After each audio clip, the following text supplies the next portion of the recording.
So okay mga paps, ngayong araw pala meron lang ako i-unbox dito at re-reviewin na murang drone, okay? So ito, cheap version ng Neo 2. So tignan natin kung ano bang meron to.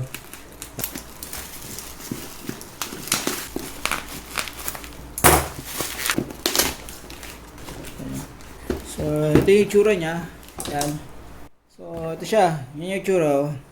Ngayon, tignan natin kung ano mga laman ito. Ito yung mga kasama niya ulit. So, tingnan natin isa-isa. Ito, card reader lang to eh.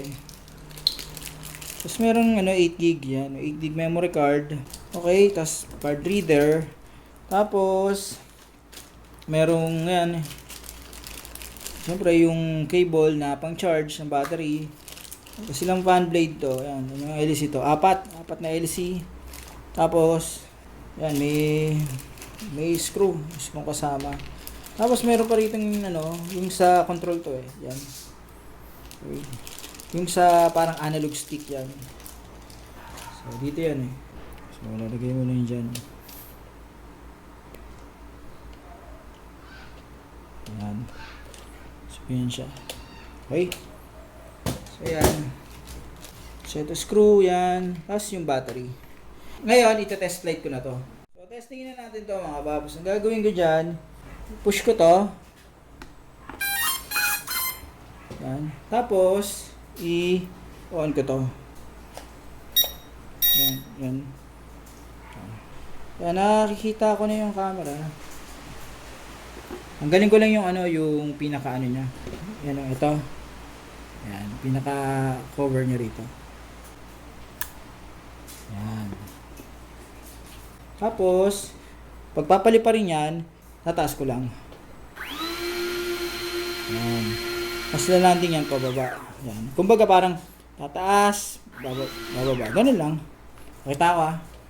Yan. Yung unang taas, iikot na yung niyan, yung pinaka fan blade niyan. Pag pinindot ko ulit yung taas, tataas yan. Yan.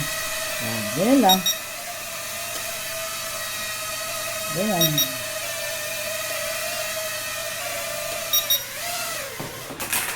Ano lang. Ngayon gagawin ko rito mga babs, lalagay ko yung memory card dito. Yan. Yan. So, on ko ulit. Yan. On.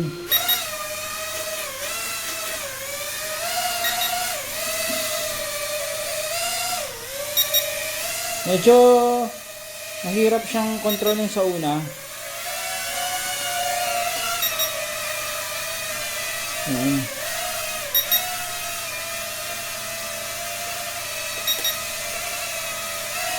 Yan. Mukhang masaya naman, pang practice, pang beginner, pwede naman.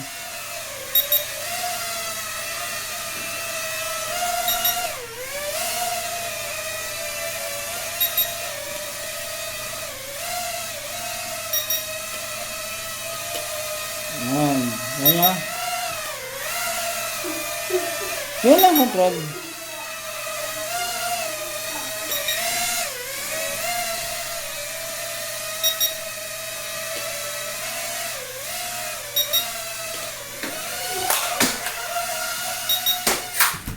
Yan.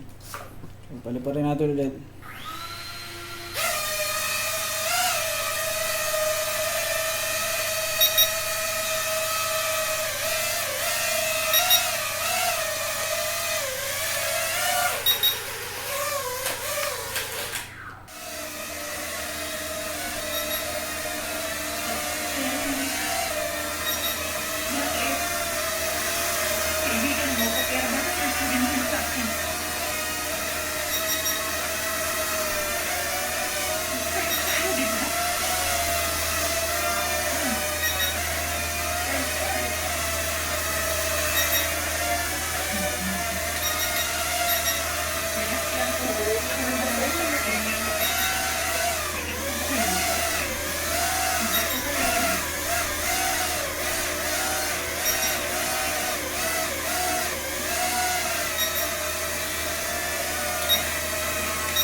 Fine.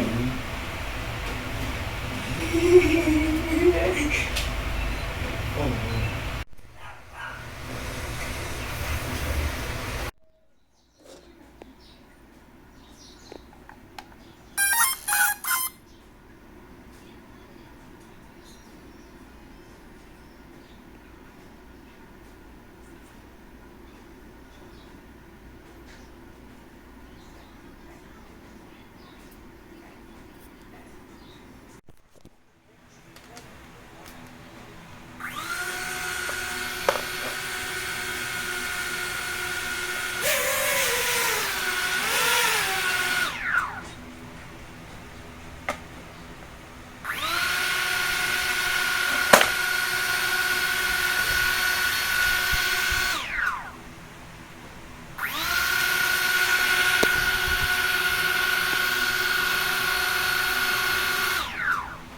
So, okay mga paps, ito, na-test ko na to ng ilang araw. Okay naman, wala namang problema.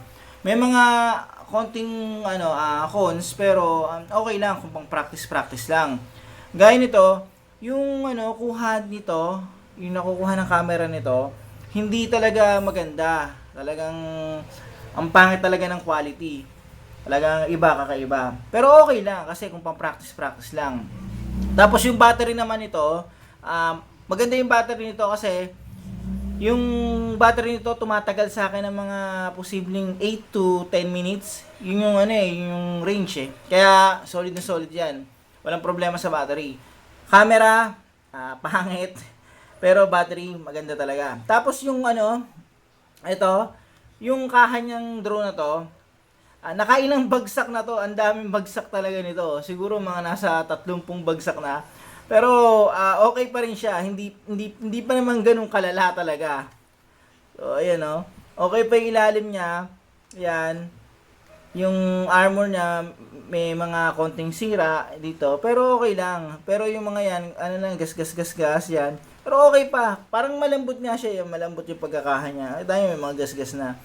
So ang daming bagsak na nito mga paps. Sobrang dami na. Pero gumagana naman siya, wala pa namang problema. So, yun lang, kung bibili kayo nito, huwag kayong mag-expect na may kukumpara nyo to sa sa Neo, sa Neo 1 or Neo 2. Ay, imposible yun mga paps. Ang hindi ko lang, isa pang rito, masabi ko, ang pangit, kapag gumamit ka ng cellphone para pang control nito, medyo mahirap talagang kontrolin, unlike dito. Mas user-friendly kung gagamitin mo tong remote kaysa dun sa apps or sa cellphone. Talagang ang hirap kontrolin. Dito, mas madali talaga siya. Okay? So, battery, okay. Camera, sablay. Yung tibay niya, okay rin. Diba ba? Yung, tawag dito, yung sa control niya, sa cellphone, sablay, mahirap kontrolin. Pero pag dito, maganda. Okay, so yan siya. Hindi ganun kalinaw yung camera talaga niya. Tingin ko yun yung hindi nyo magugustuhan dito. Yung quality ng camera niya. Pero kung pang practice, pwede to mga paps. Pambarugan yan. Mga paps, maraming salamat sa inyo.